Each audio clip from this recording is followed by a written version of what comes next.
Anne is an associate of the research division for global issues at the German Institute for International and Security Affairs. In German, it's called Stiftung Wissenschaft und Politik.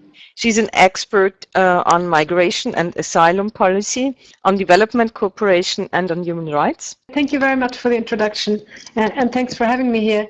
This is a fairly complex topic, and has gotten more complex now that forced migration, that refugee issues are so much on the forefront of the political agenda. What's new and what's something I am working on now in my job at SWP is the interface between forced migration and development. There's a fairly long-standing debate about whether migration is good for development or bad for development. A simplified version, of course, to say there are these two sides, but they can kind of be summarized under the two catchphrases, brain drain and remittances. So people who worry about migration being bad for development, bad for developing countries, fear that the main effect that migratory movements have on developing countries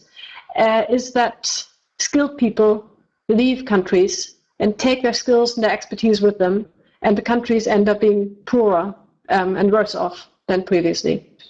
People who get going, make a living in a different country, send back a lot of funds for one thing, and that's called remittances, remittance payments. And that helps not only their families, it has turned out to be a massively important factor in poorer countries' economies. Something between 500 and 600 billion US dollars in remittances transferred annually over the past few years. That's more than twice the amount of the money that states raise to help developing countries.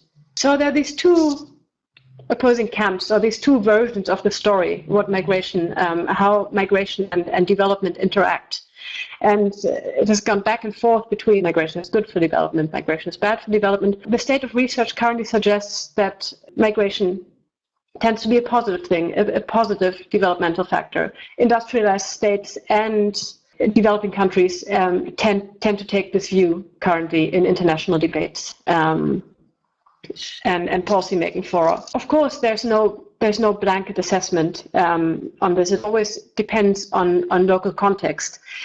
Brain drain can be a real danger for countries if, for instance, a Western country decides to actively recruit all doctors in a given developing country. That would be a loss to that country. That's fairly obvious. On the other hand, on the side of remittances, there's no use generalizing everything. If the money sent back home is only used for consumer items, only used for food, there's no lasting development impact. If, however, people send money back home to invest in the education of their children or to set up small and medium enterprises, then you can see a real development impact. What does that mean in terms of what development cooperation can do? There's a lot of activity going on in the past few years around remittances. It's much more expensive to transfer money from industrialized countries to developing countries than it is to transfer money between different EU countries, for instance. Especially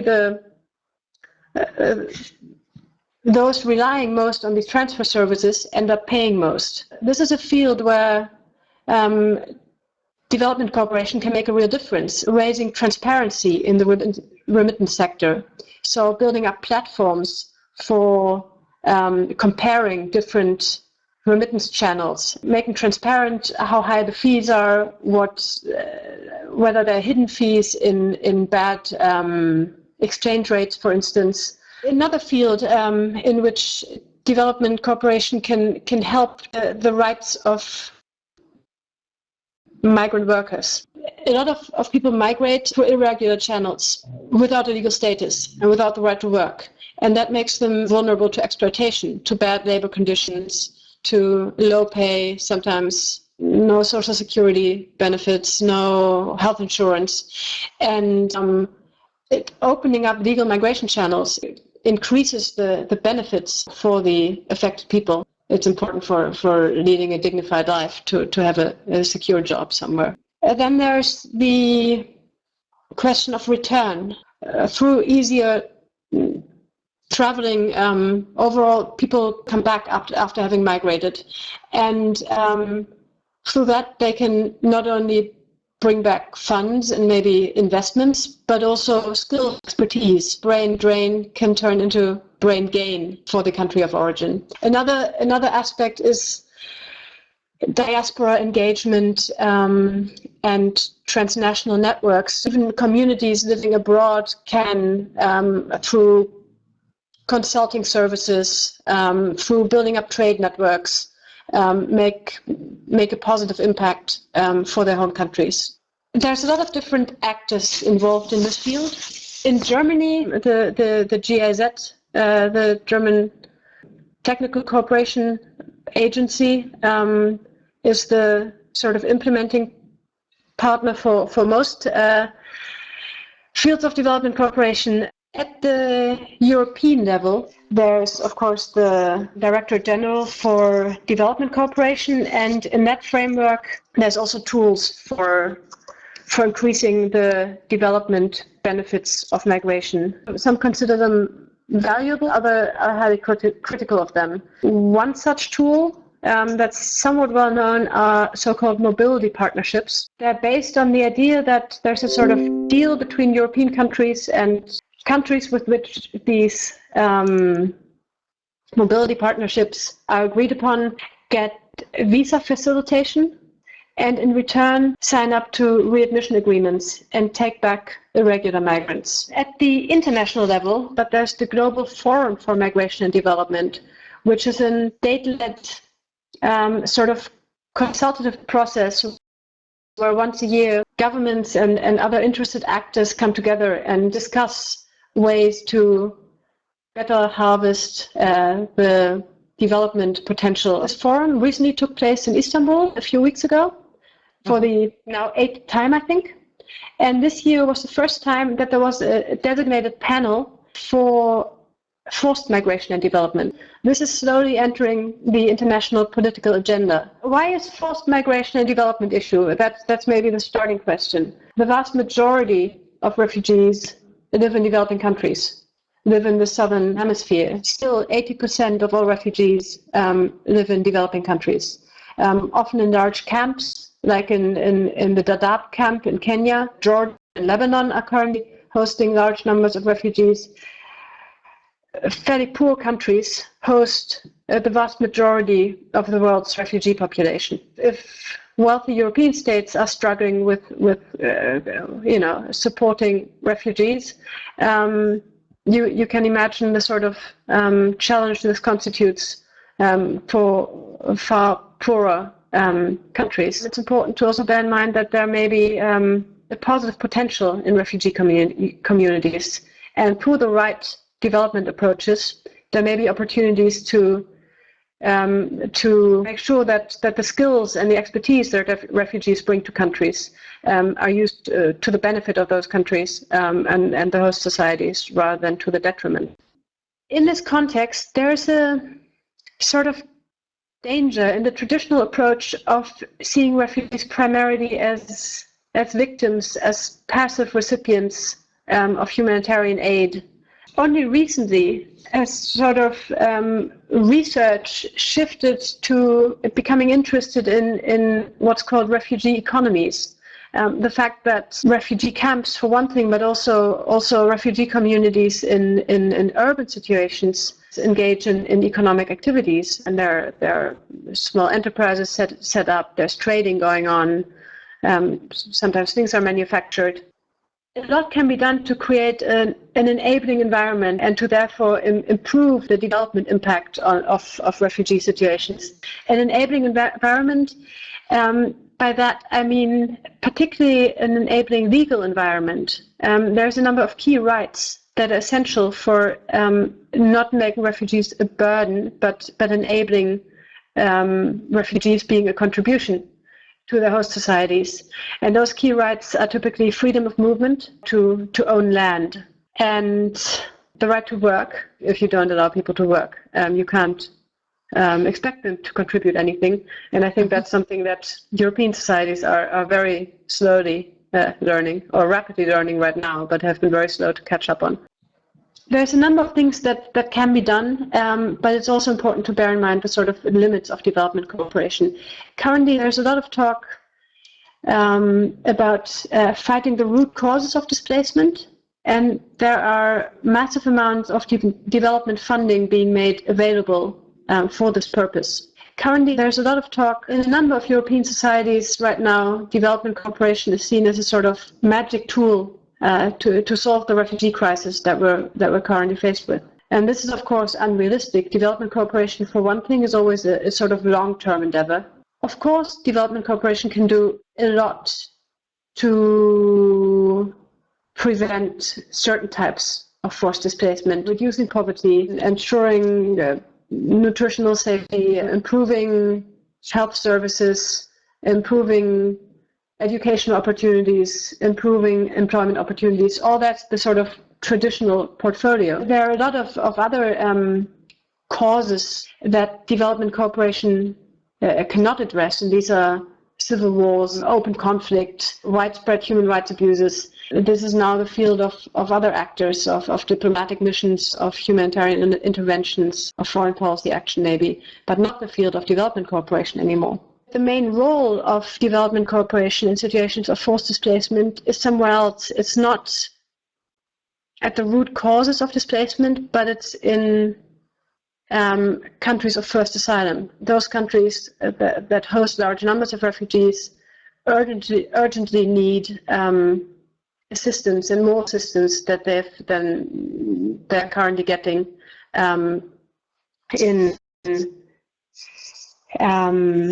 supporting these refugee communities.